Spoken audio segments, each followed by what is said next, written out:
So let's break this down. Last year, I get invited to attend the Toronto International Festival of Authors. Now, I don't know what the panelists were thinking. I don't know why they chose me. Maybe it's because I do a review for South Korean author Eun-Soo Kim's book, The Plotters. Eun-Soo Kim is slated to be one of the guests at the 2019 Festival of Authors.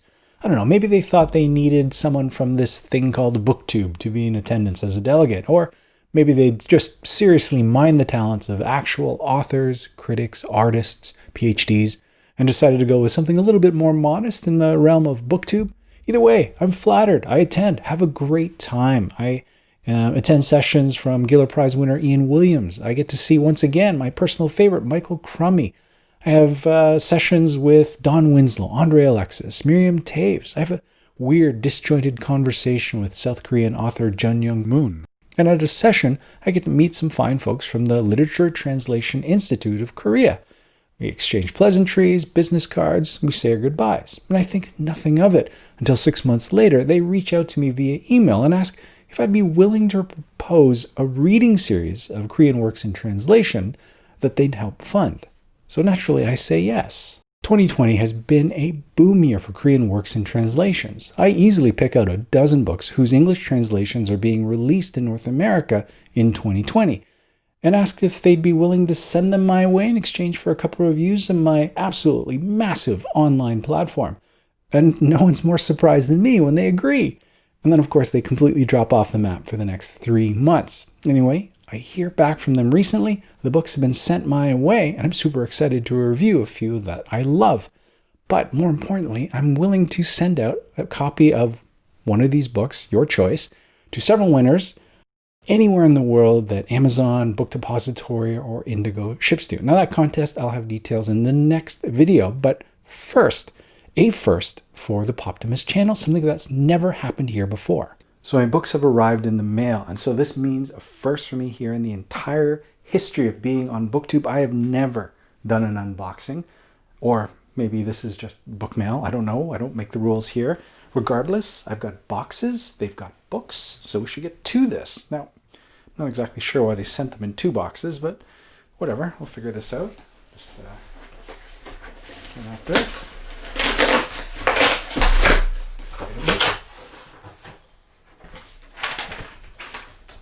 Ooh, okay, very nice.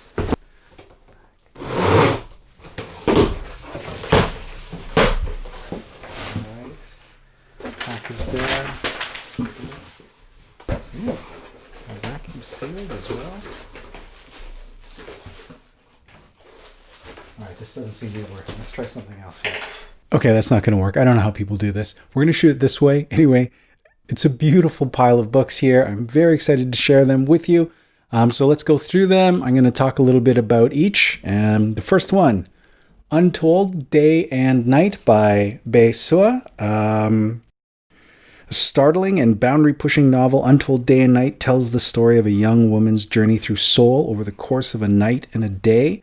A seductive, disoriented novel that manipulates the fragile line between dreams and reality. By South Korea's leading contemporary writer, brilliantly realized in English by international Man Booker-winning translator Deborah Smith. Okay, excited. Kim-ji-young, born 1982, by Cho Nam-jun. A fierce international bestseller that launched Korea's new feminist movement.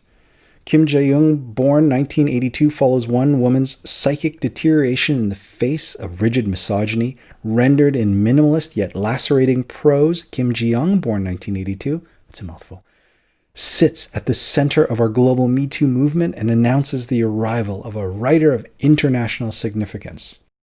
A lot of hyperbole. It's probably part of the reason why I never read dust jackets as far as books go. It's just really hyped for a lot of these things.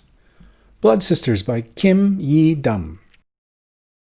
Yi-dum captures with raw honesty the sense of dread felt by many Korean women in the 80s as Jung-yeol struggles in a swirl of misguided desires and hopelessness against a society distorted by competing ideologies, sexual violence, and cultural conservatism.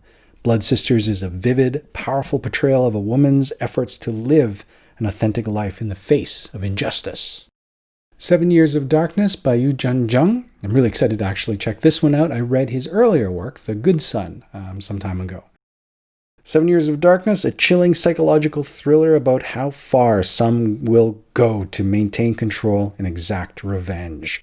Dark, disturbing, and full of twists and turns, 7 Years of Darkness is the riveting new novel from the internationally celebrated author of The Good Son. Right? Bad Friends by Anko, first of a couple graphic novels that I'm also going to be talking about. This graphic novel conjures a grim vision of growing up in late 1990s South Korea. Anko evokes the confused excitement of adolescence, realizing adults can't be relied on, standing up for yourself, and trusting in friendship. B, Book and Me by Kim Sagwa. In piercing, heartbreaking, and astonishingly honest voice, Kim Sagwa's Be Book and Me walks the precipice between youth and adulthood, reminding us how perilous the edge can be. Almost Table by Yeon-Sik, another graphic novel that I'm really excited to check out. Now, I've gone through all of these and I sort of picked out the condensed review over on Goodreads, right? So it's not exactly dust jacket copy for a lot of these, but a good explanation as to what I'm myself getting into and maybe giving you a good idea of what book you might like to get. So Almost Table, Ma-dong is an artist and new father who moves to a quiet home in the countryside with his wife and young baby. Excited to build a new life full of hope and joy, but soon his attention is divided between his growing happy family and his impoverished parents back in Seoul. This is a beautiful and thoughtful meditation on how the kitchen and communal cooking in the past, present, and future bind a family together amidst the inevitable. Almond by Won-Pyung. Yoon-jae was born with a brain condition called alexithymia, which makes it hard for him to feel emotions like fear or anger. He doesn't have friends, but his devoted mother and grandmother aren't fazed by his condition. A shocking act of random violence shatters his world, leaving him alone and on his own. It's the emissary meets the curious incident of the dog in the nighttime in this poignant and triumphant story about how love, friendship, and persistence can change a life forever. Actually sounds pretty good. Looking forward to this one. The Disaster Tourist by ko-eun. Actually, I've been hearing a lot about this in book media lately. An eco-thriller with a fierce feminist sensibility, The Disaster Tourist engages with a global dialogue around climate activism, dark tourism, and the Me Too movement. All right. Grass by Kyungsook, Gendry-Kim. Another graphic novel. Oof. Grass is a powerful anti-war graphic novel telling the life story of a Korean girl named Ok-sun Lee who's forced into sexual slavery for the Japanese Imperial Army during the Second World War, a disputed chapter in 20th century Asian history. Heavy. This sounds really good too. Bluebeard's First Wife by seong-nan. His paranoia-inducing, heart-quickening stories will have you reconsidering your own neighbors. This is Ha's second collection of short stories to be translated into English following her earlier Flowers of Mold, which I did read. Yeah, very skewed sort of short stories. Should be interesting to check out. The Law of Lines by hye-young from the prize-winning author of The Hole, a slow-burning thriller about unseen forces that shape us and debts we accumulate in life, in death. Winner of several of Korea's top literary awards, The Law of Lines follows the parallel stories of two young women whose lives are upended by sudden loss. Oh, so here they are, the pile of 12 Korean works and translations, all released in North America in 2020.